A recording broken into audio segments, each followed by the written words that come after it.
Put an 80s aesthetic in with dinosaurs, and you get the end of Oak Street. I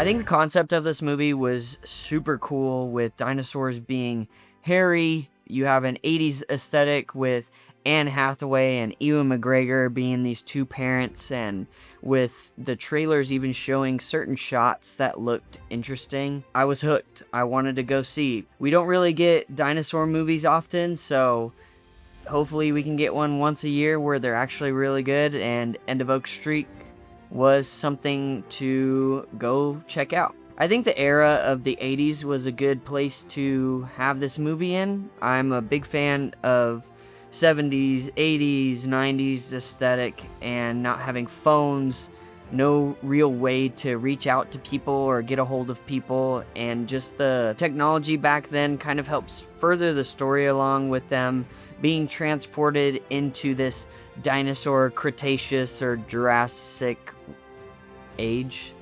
I don't know which age it is, but dinosaurs have hair. Let's talk about that.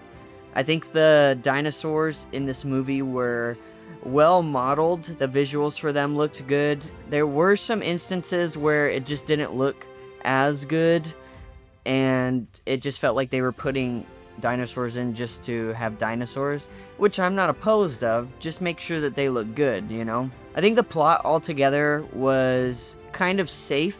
They didn't take too many risks other than having the main characters be transported into this dinosaur age. It just felt a little empty to me. Like, there were some meaty parts, but think about a full meal.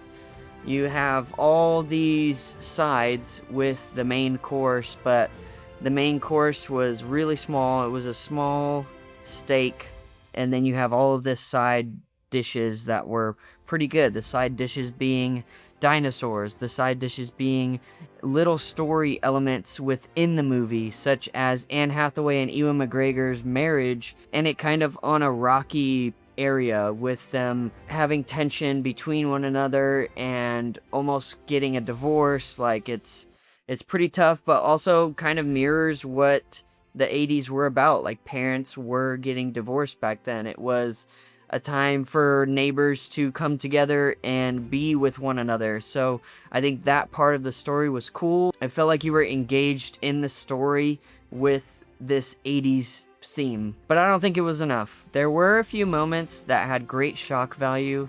Later on in the movie, we see a few crazy deaths that happen, and they're just so unexpected. And then the ending has no real payoff, which is a bummer because this movie has such a cool concept, and I think they can do more with it. And hopefully, if this movie gains traction, they can do extra movies or branching storylines, whatever it is. But there wasn't enough in the story to keep you there.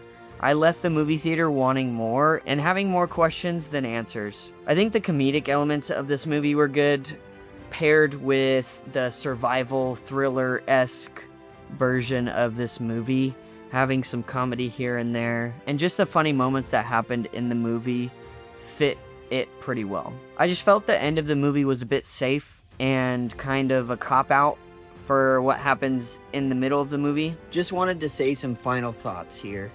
While End of Oak Street did have a weaker plot, it didn't take away from the visuals or even the tiny details and moments that happened in the movie.